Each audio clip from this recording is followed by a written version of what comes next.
Hello there everybody. Today we are going to learn about social science lesson plan. How do you write a social science lesson plan and how do you execute this class? Okay, this is the first page of a lesson plan.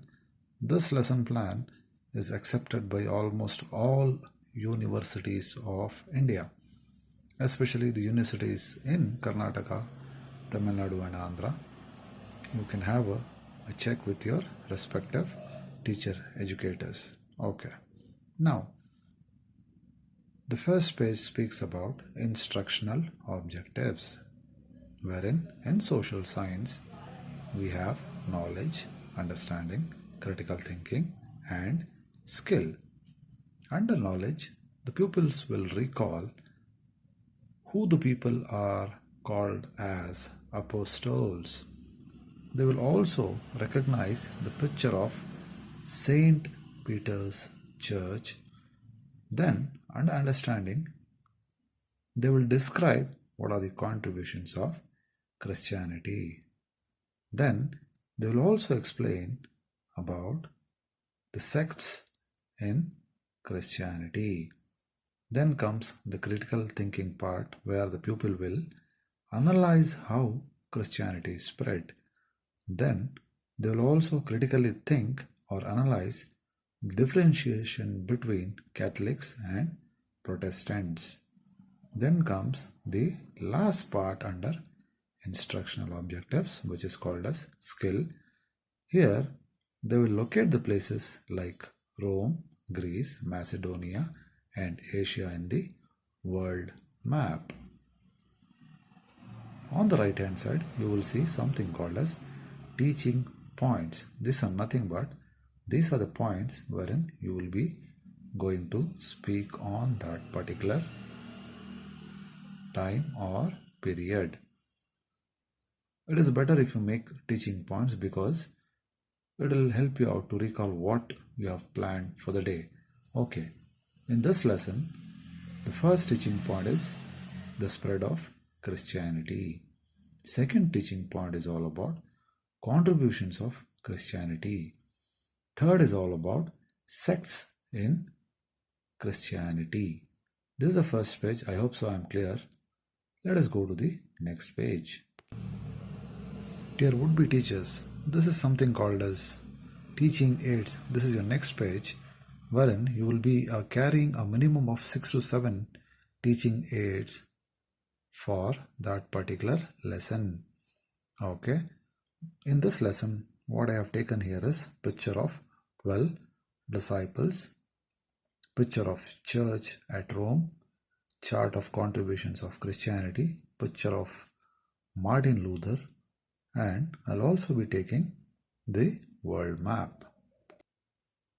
Okay, this is the actual page wherein your lesson begins.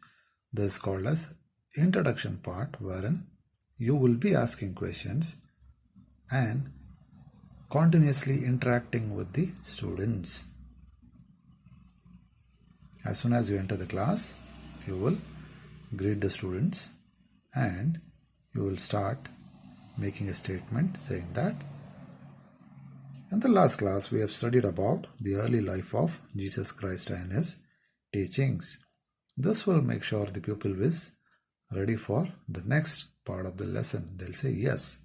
So you will ask who is the founder of Christianity. They will say Jesus Christ is the founder of Christianity. Where was Jesus Christ born? They will respond he was born at Bethlehem near Jerusalem. When was Christianity established? They will also say this in the first century, at the beginning of the first century. What made Jesus Christ popular among the people? You will get a response. Jesus Christ enlightened the people in distress by his divine teachings and he made psychologically the people very strong. This made him popular. Now you will ask a question which actually makes the pupil to completely go in a thinking mode or they'll just they will not respond at all. This is called as no response situation, or we also call it as vacuum. Do you know how Christianity spread? It will be a complete blank situation wherein they will not respond. Here you will make a statement and you will introduce the topic on the board. Let us go to the next page. You will make a statement saying that in today's class we will learn about how Christianity spread and what are the contributions of Christianity. Once you give the statement, you will write the topic on the board and you will move to the next part, which is nothing but your development of the lesson. Okay, this is how you write the